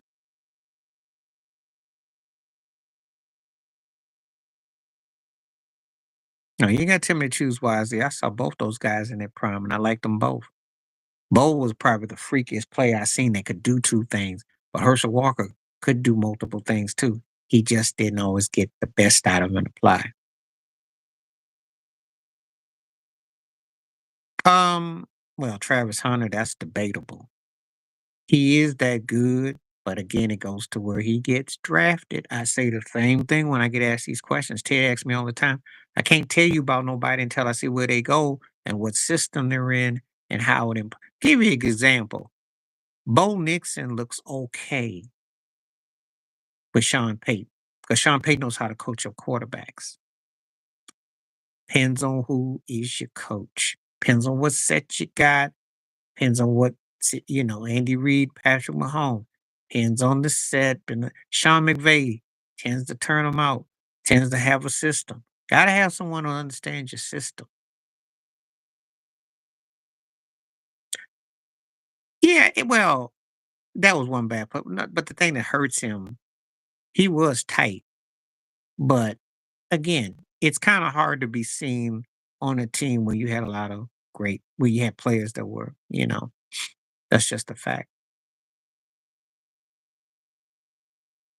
But he definitely thought that Belichick was done too much.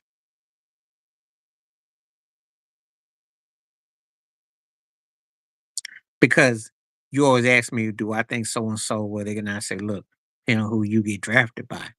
That's in all pro teams except for baseball. Because baseball, you'll take the money. Well, baseball, they picky too. Some cats turn down some teams.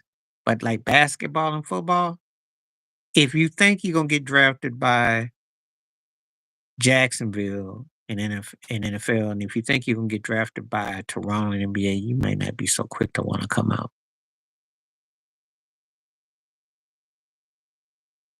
I think Deion's son is good.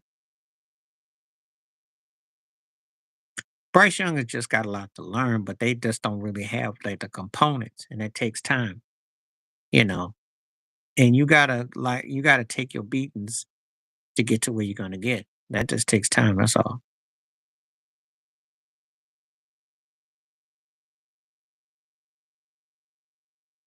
Oh, I like how you trying to throw LeBron in there with Tom Brady, even though LeBron was considered to be great from the start. No one saw Tom Brady being Tom Brady. I like how you did that though. That's real slick on your part. LeBron was anointed. He came out of high school, and I will give him his due. He just ain't win as much as he should have. He should have what Brady's got. But if Brady had a won two or three, he defied logic. To win seven is insane, but that's another story.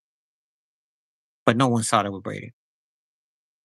No, Bryce Young, it's not about the size because Kyler Murray ain't but so big itself. Bryce Young's got to learn how to not um, throw so many into traffic. He did do a good job against Tampa Bay if you watch that game. He hit a nice touchdown near the end of the game. He's starting to kind of look at the field better. It's about your mental. You gotta study the field. When cats apply that, they can get better. Did you see the real paradigm? Oh yeah. Well, yeah. There's a lot of politics involved with that. I'm not gonna touch Dion's personal. Or else what? Oh yeah, you want them LeBron stance. I'm gonna tell you like this. He's one of the greatest players. He's also one of the most overrated players. Take it however you want to take it. Take it however you want. I could care less. LeBron should have retired a couple years ago. The Lakers suck. He's stealing money. He's a fraudulent bringing his son in, fraudulent with your head coach. Whatever he's doing with the owner on the sidelines, whatever's happening with Clutch Sports and Anthony Davis. Do I need to go on? If you like soap operas and train wrecks, be a Laker fan by all means. But there are Laker fans that I know that can't stand the train wreck and the horror that's coming out of that crypto. And if you like stat padding and getting your butt blowed up by 20 points, fine. Yeah, you know what? When that movie happens and with you hanging at a Diddy party and you've been drinking and you all got all kinds of baby oils in your eyes and well, let me know. Let me know. You didn't get the bubble. You didn't get the bubble in tournament. So yeah, what happened with your bubble cup? You you be doing just like everybody else. JJ Riddick said he got July 5th circle. I said June 5th. I said, yeah, so you be watching like everybody else. Yes, it has been seen before. There was a guy named Oscar Robinson who did it. Magic Johnson did it, though he didn't score as many points. The versatility has been done before. Yes. No, I didn't say anything delusional about Anthony Edwards because I saw Michael Jordan play. I seen Kobe Bryant play. I seen Dwayne Wade play. I seen others play. Ant is good and he's talented, but he's basically like a made for TV double junior whopper version of Vince Carter. If you like highlights on Rah Rah and he gives you that ooh and ah, that's cool. No, he can't be because they were dominant. No, he can't be. If those guys have Anthony Davis in their peak and their prime, they're not settling for mediocrity. Those guys did not have a steady diet of a Dwayne Wade, Chris Bosh from one end to Kyrie, Kevin Love to another end.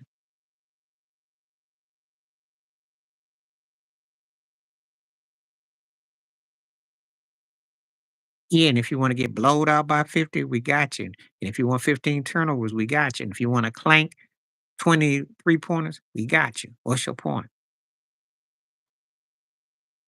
I'm not saying anything about Ant. Did you hear me say anything about Ant?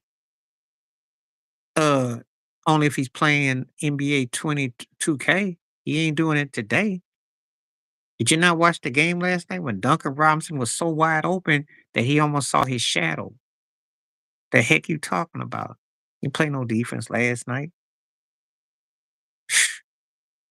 If you talking about 5, 10 years ago, I'll give you that. 10 years ago, yeah. Remember since he's been in LA, what defense? You remember when Kyle Kuzma had to throw him? You had to throw him to wake him up on defense. Was that about 5 years ago? No, I don't. I don't sip the Kool Aid on LeBron. LeBron need to retire, yo. Him and JJ Ridiculous need to just do a podcast with Bron, and they can be a three-man team for the finals. And I think it'll be good. The father and son and the wannabe coach that's Leave It to Beaver, and y'all can be entertaining. If he can find 50, yeah, let him drop 50. And guess what? You still gonna lose by 70. What's your point? You must didn't watch the game last night or the game against Minnesota when Rudy Gobert was hanging on the rim, or against the Nuggets when Jokic was just running them by him. You Laker fans need to go somewhere and hide. That Utah game, if that Will Hardy turkey don't call a timeout, you lose it to Utah. Okay, you just stink. You're stinking. You ain't gonna win nothing except you're the laughing stock of the NBA. Everybody knows y'all are clowns of the NBA, except for Laker fans. The delusion is cracking me up. But you make me laugh, so appreciate you coming through. I don't mind the trolls. I give him a break when he goes and retires. When he go and retire. Oh, he can put up 50, but he may not get back up. That's what the problem is right there. They have to sit there and watch him stat pad because they don't do nothing. And he got a coach that's got to suck on and look the other way. Man, y'all keep on letting LeBron thug y'all. That's okay. LeBron worried about them Diddy parties. He got to go testify. That's what's up. Have to go. He gonna go have to go do a couple weeks in New York. Oh, he worried about.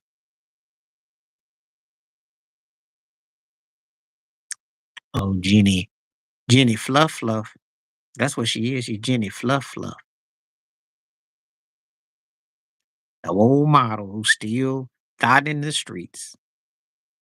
Yeah, I'm a Heat fan. I ain't wearing the hat for decoration. I really am. And I'd be first to tell you that at best, we're the fifth or sixth best team in the East, which don't really mean nothing. We're first round casualty knockout, barring a trade. But it sure was sweet last night. Well, I don't have no delusions about my team. We're not better than Orlando. Yeah, but guess what? He didn't soar up like LeBron did, though. Yeah, I could take the jokes because, we still got one of the best coaches in the league in Eric Spoelstra. And I'm going to tell you something. Uh, we had somebody like AD, we wouldn't be struggling. We don't get blowed out like y'all get blowed out. Y'all get blowed up by anybody. Y'all get blowed out. Hey, Jordan was still they were playing defense. They was halfway in games.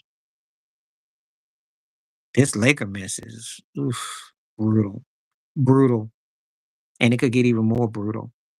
Yeah, you forgot you got waxed in Cleveland. You get waxed by Denver. You got waxed by Minnesota. You get waxed. How did it look when one thing about Jordan at 39, he wasn't a negative 111 in a 3-point era. That means that when you're on the floor, you are sick. They need to put you in the sick and shut in. You got a fever. Well, if you only care about players and championships, you better go get your Dodger gear on because you ain't getting it from the Lakers. He was great in Miami. I don't, because he talk crazy, and they're not gonna let him sit there and talk crazy. I don't mind when he's talking balance. He ain't talking balance. You see, I didn't like him disrespect. The three things he said, I looked at him sideways was about the Warriors, San Antonio, and saying LeBron could have gotten 6 rings in Miami. I'm like, no. He was important for the Heat. He played his best ball, I think. Those 4 years in Miami was his best because he was either winning or he was runner up. He was the MVP or he's runner up. 50-50 odds that you would want for 4 years. He ain't see now. He's a hater. There's a difference.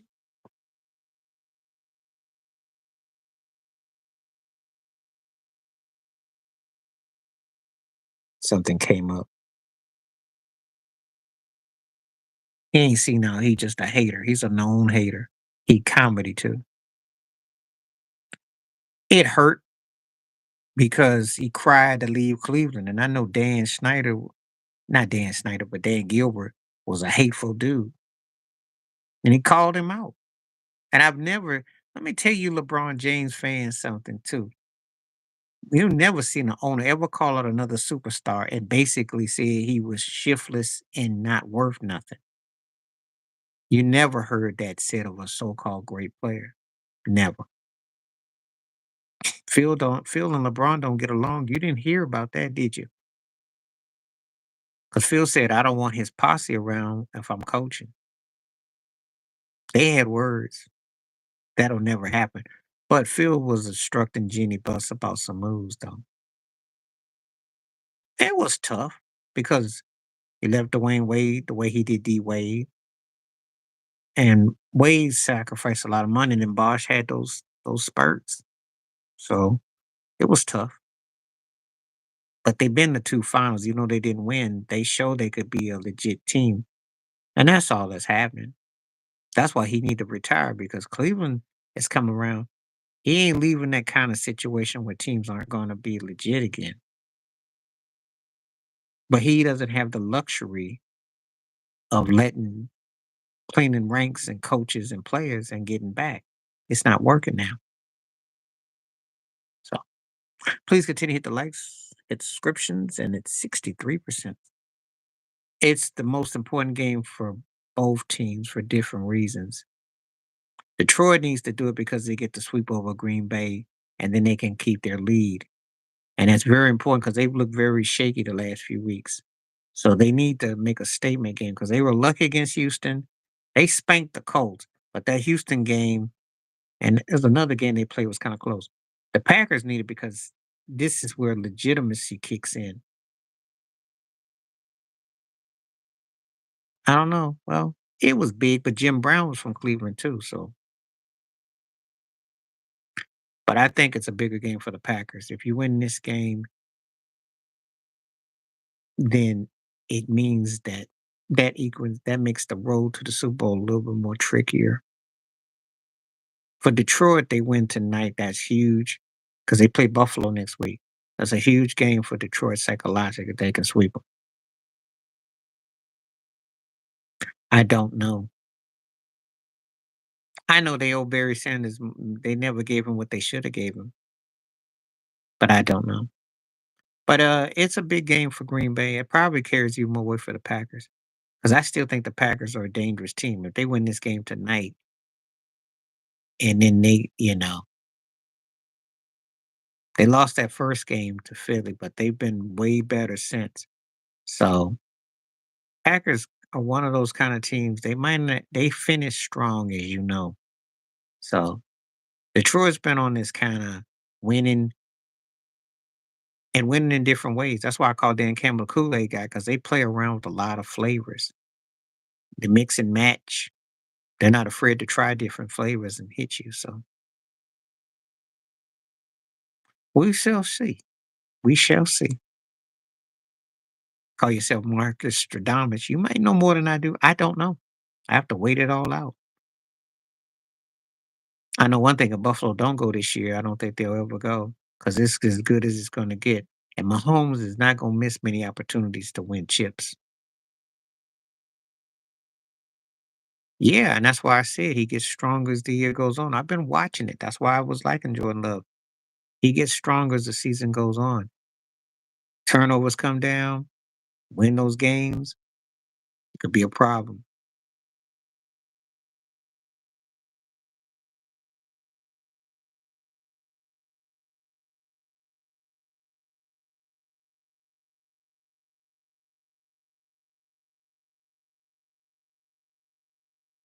So, and let's see what we got with the poll. So, still 63% saying he should fire himself. I'm impressed. That's not bad. Not bad at all. Should be way more overwhelming, but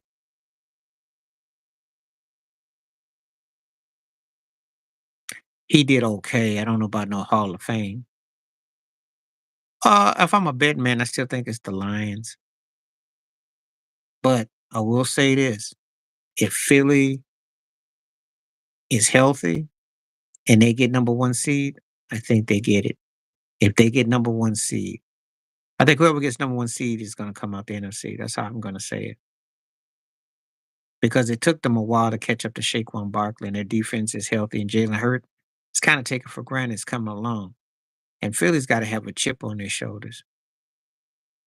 Whoever gets home field, I think, is coming out the NFC. I think it's Philly and Detroit are the best two. But if any one of them shows any kind of slide and Green Bay can win this game tonight, that could be a wild card. That could be it. And that's it. Those the two plus one. That's it. But I still think Detroit should have it overall. They look like the best team. But Philly's making a strong charge though.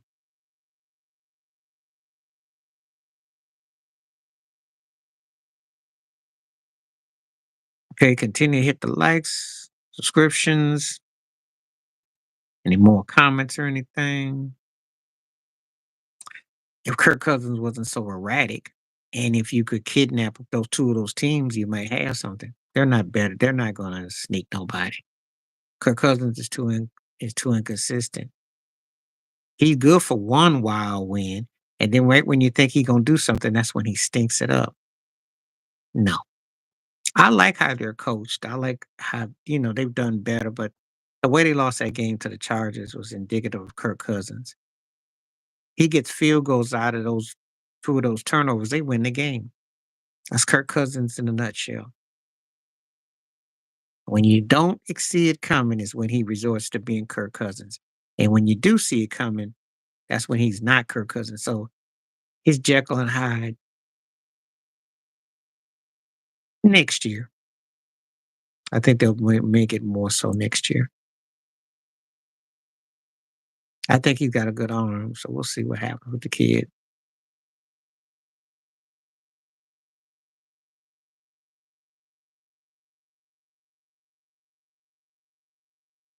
I got 5 more minutes before I'm gonna call it a day because I've been on for almost two. So I'll give you about 5 more minutes. I'll be on tomorrow. So anybody that's on tomorrow, I'll be on a little bit early tomorrow. I should be. Thought I'd come on tonight. We can recap tomorrow about the Green Bay Detroit thing. Green Bay can win. Thank you, because tomorrow I'll be back on tomorrow. It was lively. I had more people coming through. Appreciate everyone that came through. I still got about 4 more minutes that I'm gonna be on. I imagine it would be. It snowed in Buffalo. That Lake Erie ain't no joke. I wasn't too cool with Josh Allen and doing all that snowman crap. You troll me every time you come on, but anyway, sure, McDormand and Allen, you funny though. Being a LeBron fan, you know, that's funny. It cracks me up. In Hollywood, I think Charmaine. Charmaine and Whoopi are getting some love. Sports?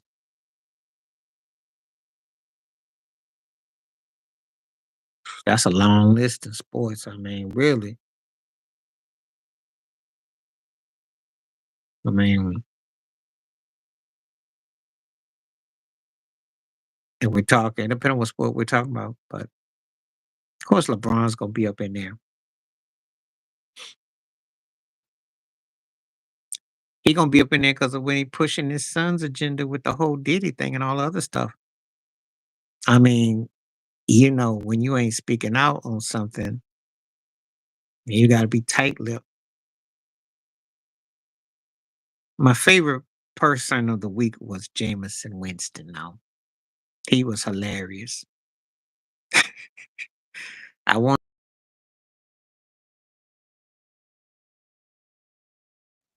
Jameson's hilarious though.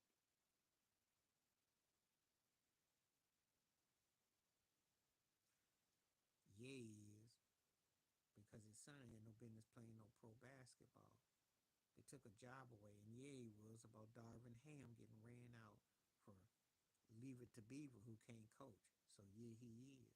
Oh yeah, he is. He is a shuffler. Cause tell me what Darvin Ham. Darvin Ham wasn't getting waxed like this poetically every night.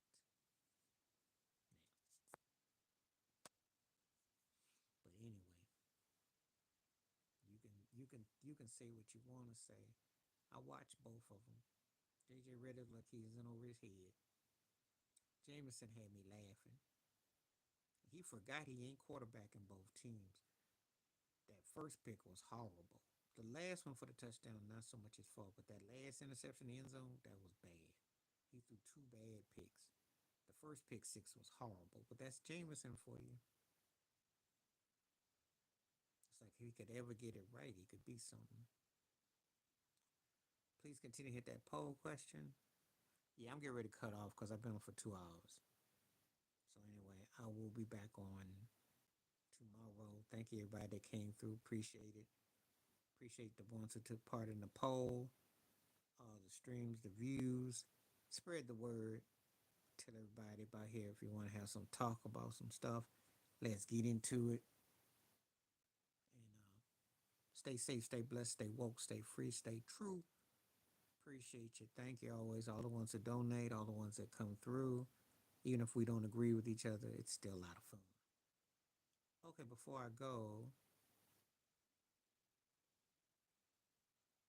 oh, this is a good one here. Uh, this is probably my toughest one because I loved all three of those guys. I'm going to start Roger, bench Novak, and have to cut Nadal. That's tough too. But Roger was a beast, and we got the best of him. Novak, he's still standing. He still actually can still play at a top level. And Nadal just got hurt, but he was great though. That's a good one though. That's one of my favorites. Three of the best tennis players I've ever seen in my life. Three goats.